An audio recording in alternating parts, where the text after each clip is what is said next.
Thank you very much, Mr. Speaker. Mr. Speaker, first of all, let me thank the Honorable Minister of Finance, Mr. Winston Jordan, for reading the 2017 budget to us.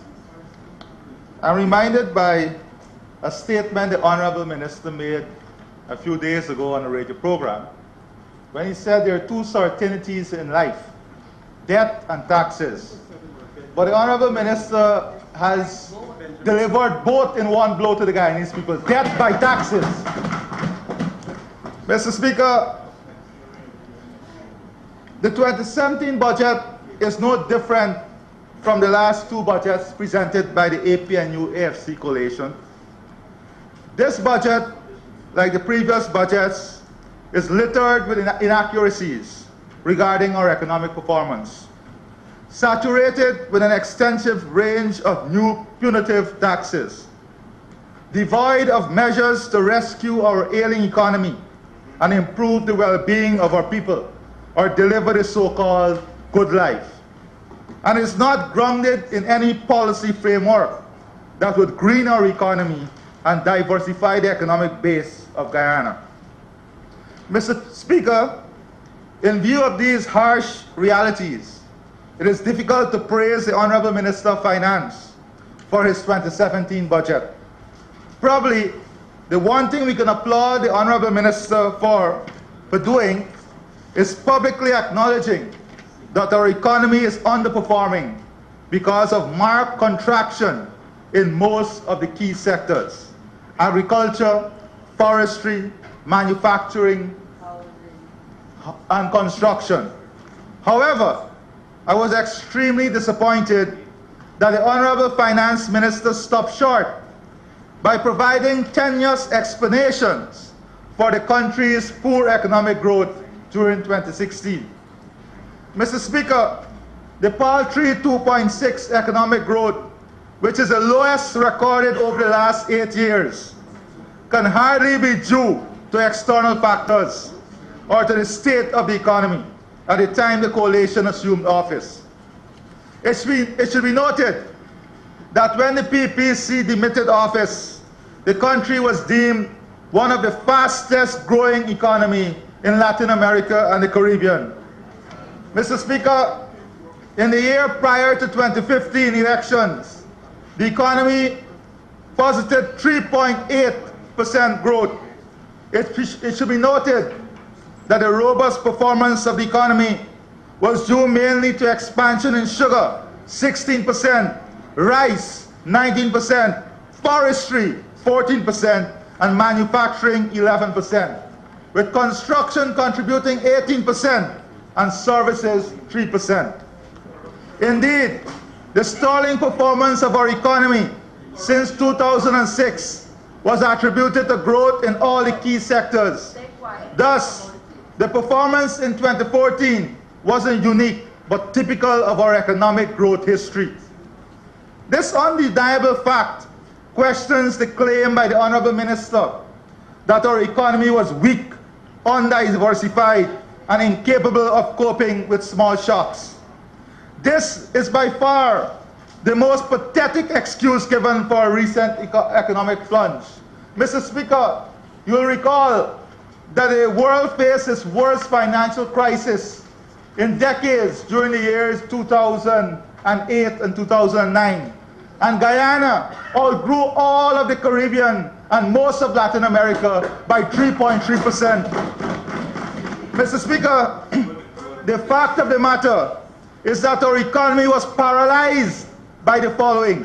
One, poor policies of the APNU-AFC government that generated considerable uncertainty, which in turn discouraged investment by the private sector. Two, ineffective implementation of the public sector investment program that starved the economy $15.9 billion. Three, 130 plus new tax measures introduced in the 2016 budget that squeezed almost every entrepreneur, from the donkey cart operator to small and medium-sized miners. Absence of specific initiatives to support the key sectors such as rice, small-scale mining, and the sugar industry. Mr. Speaker, of note is that today, for the first time in the history of the sugar industry, we are unable to pay the sugar workers an annual API.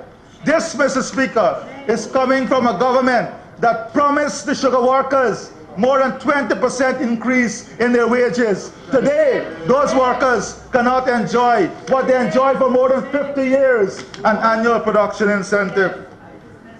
Mr. Speaker, the fifth reason for the present state of the economy, deliberate actions by the APNU-AFC to discard the Petro-Caribbean agreement that crippled the rice sector. Mr. Speaker, these are the factors that are responsible for underperforming economy.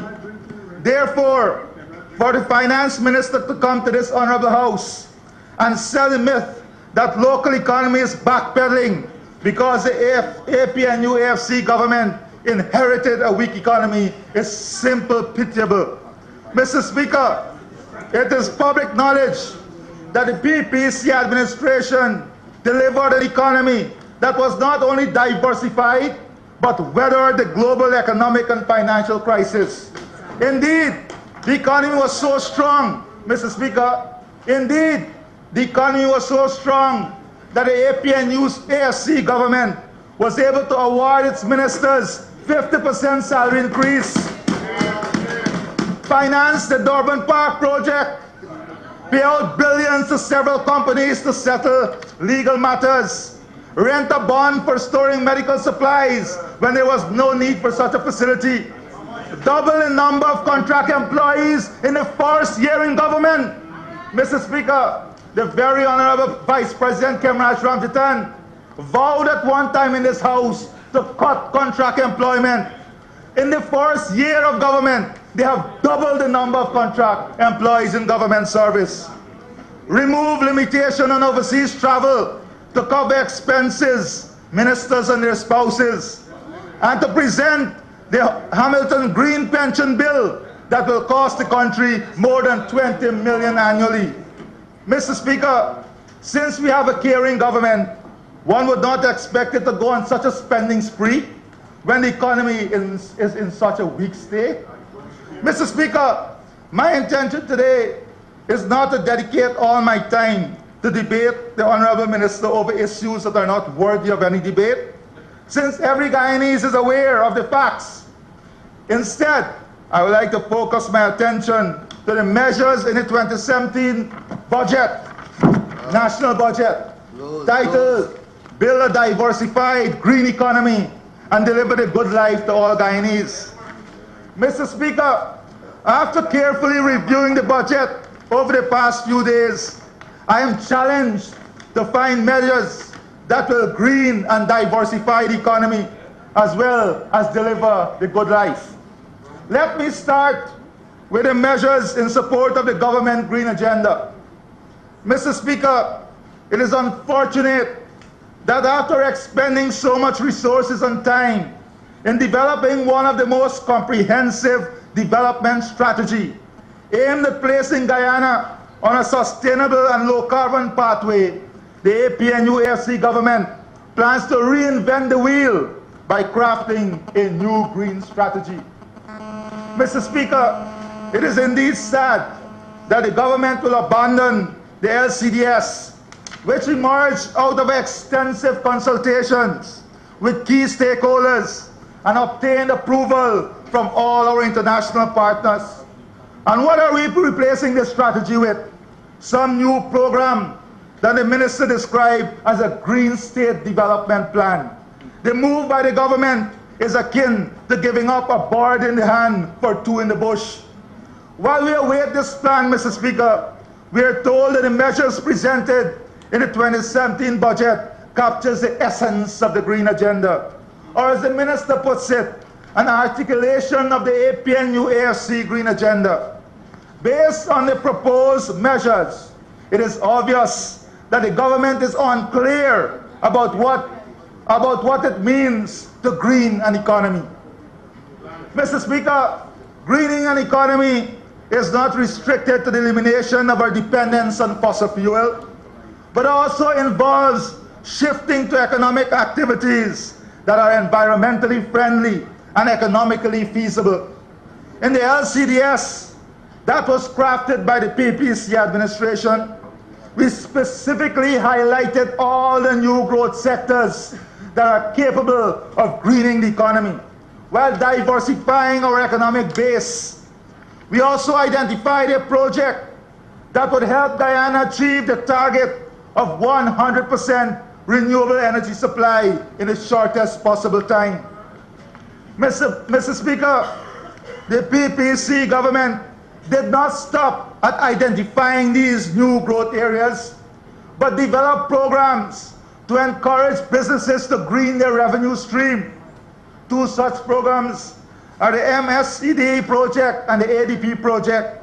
The former provides collateral guarantees, interest subsidy, technical support in the form of small grants for medium and small scale enterprises interested in low carbon economic activities. The latter, on the other hand, provided grants not exceeding $5 million to help the village economies of Amerindian communities. In an effort to shift from fossil fuel into 100% renewable sources, the PPC government was able to source funds under the LCDS to develop the Miles Falls Hydro project. This project would have allowed Guyana to satisfy approximately 90% of its energy needs from renewable sources. Other offspring benefits of this project included reducing the cost of electricity for value-added activities, stimulating economic growth, and creating jobs during the implementation and construction phases. Mr. Speaker, in the 27 national budget, there are only measures to green the expenditure of business, but nothing to encourage our businesses to green their income.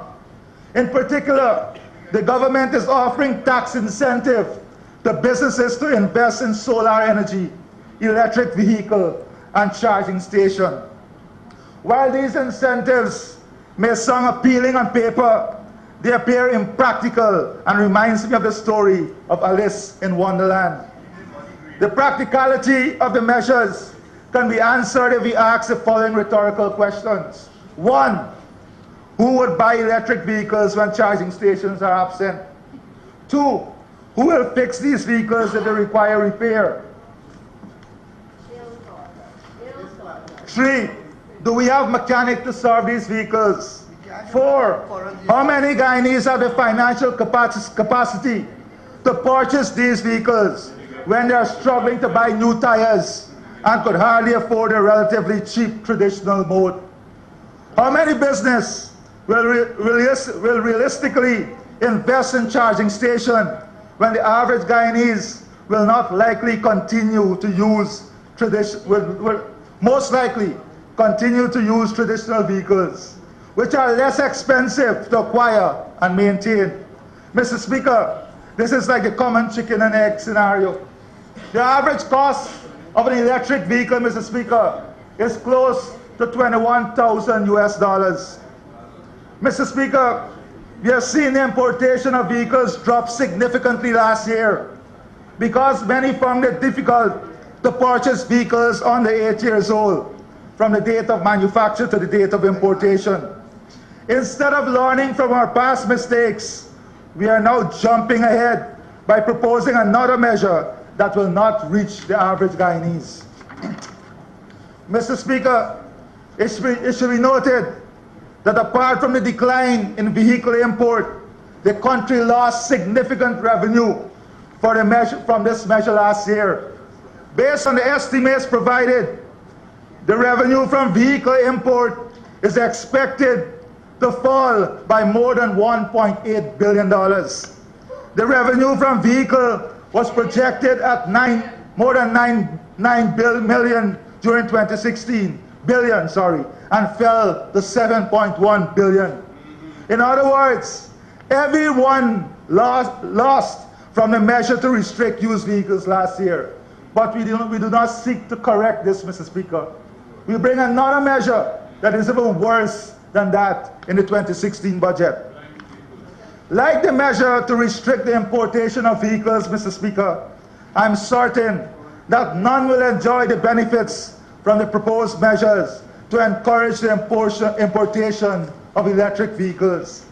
In my humble view, this measure sounds like a pie in the sky. Mr. Speaker, strangely, while the theme of 27 budget speaks about diversifying the economy, there are no specific measures to encourage businesses to venture into new sectors. All the Honourable Minister did in the presentation was mention that the government will continue to diversify the economy. Full stop, nothing else. The measures the government has instituted to intensify and diversify the economy will take root. That is all the budget speaks about when the minister spoke about diversifying the economy. Mr. Speaker, the million-dollar question is, what are the measures to stimulate the non-traditional sectors and diversify the economy? None in the budget. The GDP forecast for 27 also questions the claim by the minister that the initiatives undertaken by the government to diversify the economy will soon take root. And Mr. Speaker, I will now use the minister numbers, his own numbers, to show how the numbers does not support his argument that the non-traditional sector would grow and the economy would diversify. Mr. Speaker, when you analyze the GDP forecast for next year, it is clear the traditional sectors are projected to dominate by maintaining their large sectorial contribution. The traditional sectors are also expected to post faster growth when compared to the non-traditional sectors. Mr. Speaker, based on the forecast for GDP in 2017, sugar, forestry, and gold are expected to grow by 11%, 6%, and 8% respectively, when compared with a growth rate of 5% for non-traditional activities.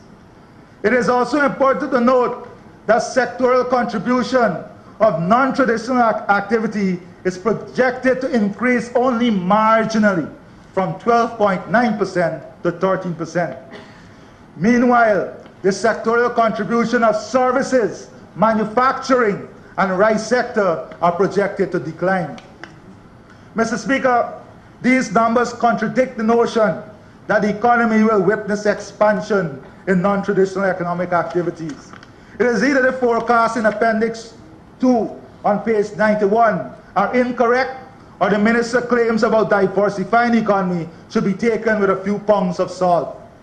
Mr. Speaker, the fact of the matter is that there are no measures to diversify our economy or viable measures to green the economy as evidenced in the GDP forecast of 2017.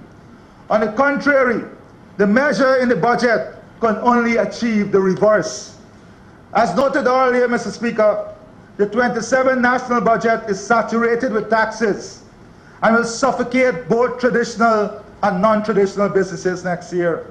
In this regard, the Honourable Minister is proposing punitive measures such as VAT on water, VAT on electricity, VAT exemption on previously exonerated goods, environmental taxes, while some residential consumers will be able to avoid VAT on water and electricity. This may not be possible for businesses and most of the consumer who will have the pass-on effect. VAT on water consumption, the first measure. Mr. Speaker, approximately 21,789 customers will be directly affected, mostly businesses and residential consumers in Georgetown. The cost of this measure conservatively is approximated at $97.1 million per month. $97.1 million per month. That is more than $1 billion per year annually. Next year will be taken out of the disposable income of ordinary Guyanese citizens. From this one measure, Mr. Speaker, from this one measure, more than $1 billion would be taken out, robbed, taken out of the pocket of the ordinary people of this country, will be removed from the hands, from the pocket, from the bank account of the ordinary people of this country. Mr. Speaker, let me move to the second measure, VAT on electricity. The measure is likely to affect as much as 15,398 commercial and industrial customers directly. GPL is estimated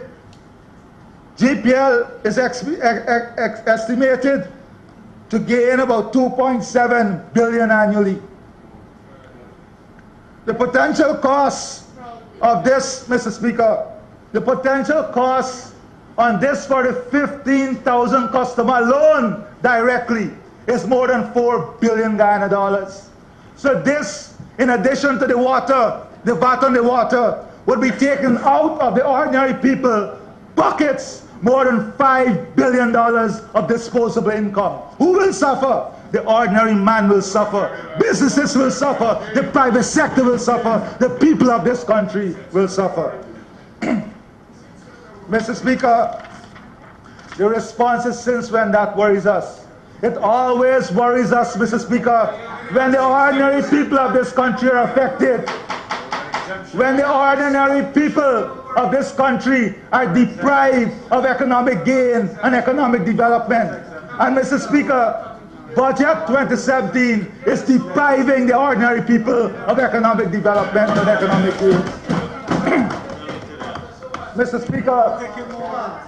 Speaker, look at the issue of tax exemption on zero-rated items. Mr. Speaker, this measure would disallow businesses from applying for a tax credit for VAT they paid on their inputs. The manufacturing sector will be hit the hardest with the initiative. This very government, Mr. Speaker, that spoke about expanding manufacturing sector, expanding the base of the economy, has introduced a measure that would hit the manufacturing sector the hardest in decades. Maybe the only person who hit them harder was the former Minister of Finance, the Honorable Member, Mr. Carl Greenwich. Mr. Speaker, some members from the private sector have already provided estimates of the impact of this measure. For example, Mr. Ramesh Duku, former PSC chairman, said that he was informed that the measure will cost one company alone, Namilco, more than $200 million per annum. Who will pay this, Mr. Speaker? If there is a consumer who again will have to absorb this $200 million. So in the first three measures, Mr. Speaker, the cost to the people of Guyana, the ordinary consumer, is in excess of $7 billion. It therefore stands to reason, Mr. Speaker, that the local manufacturing sector will have a few more $100 million, will have to find a few more $100 million to operate locally. Mr. Speaker, since businesses have signaled their unwillingness to absorb the additional expense, the costs would definitely be passed on to the consumers. Further, the measure will make our local manufacturer less competitive and suffer lower sales in the domestic market. Mr. Speaker, the implementation of an environmental levy of $10. Mr. Speaker, this very issue came before this House, and speakers from this side would eloquently quote from the Honorable Forest Vice President and the Honorable Joe Harmon when they very effectively argued on behalf of the local manufacturers, on behalf of local businesses. They said, Mr. Speaker, we consulted the private sector, we consulted the ordinary man, and they cannot afford the $5. But now, Mr. Speaker, the very two men are leading the assault on the people of Guyana by giving them $10 bottle. Not 5, but 10. Mr. Speaker, Mr. Speaker,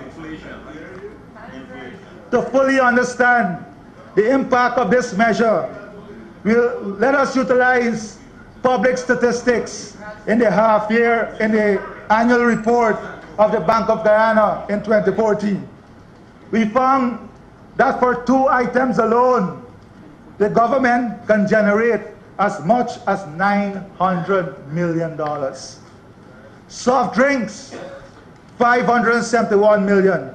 And water, more taxes in addition to the VAT on water, an additional $300 million in water.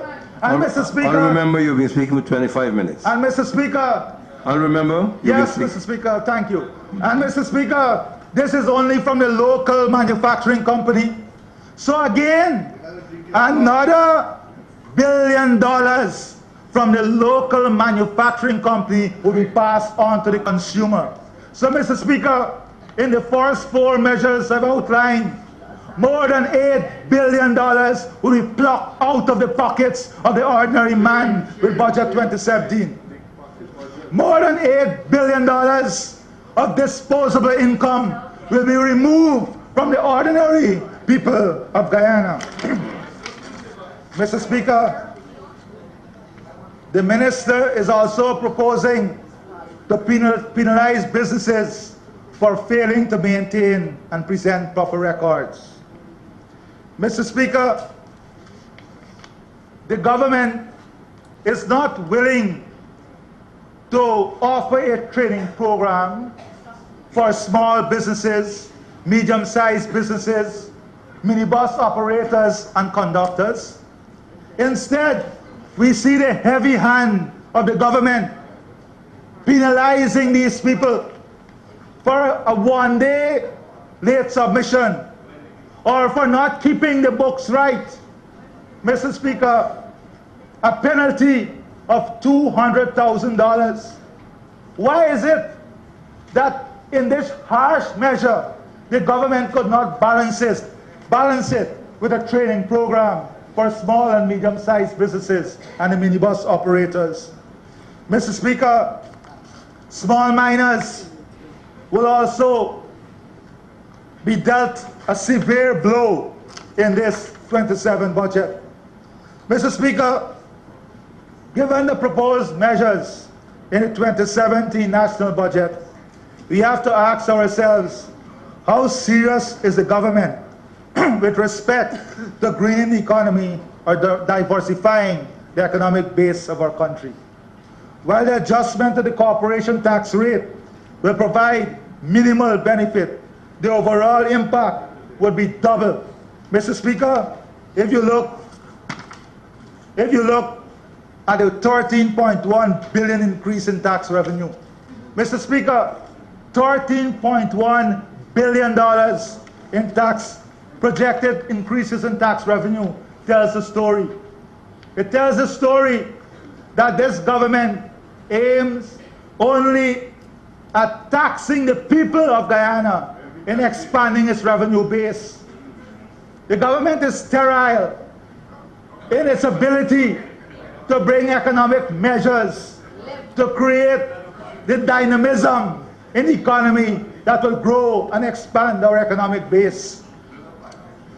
Mr. Speaker, since budgetary measures will squeeze the bottom line of firms, the last thing we should do is to compete with businesses who will be looking for from the local financial sector for funds. Mr. Speaker,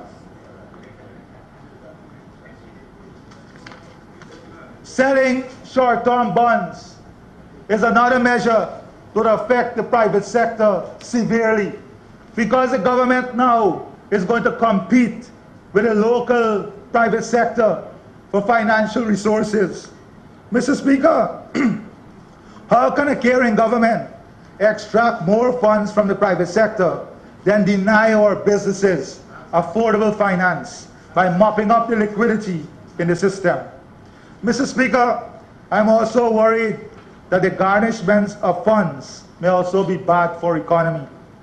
Given the proposal to garnish funds from the bank account held by taxpayers. We may not even have liquidity to mop up, since some taxpayers may choose to withdraw their savings and trigger a run on the banking system. Mr. Speaker, the government is not only proposing to accelerate the decline of our economy, but seems to be interested in creating a credit crunch and possibly a financial crisis. Mr. Speaker, in closing, based on my observation and analysis, the 2017 national budget lacks practical measures to green and diversify the economy. In fact, these measures to grow there are no measures to grow new sectors.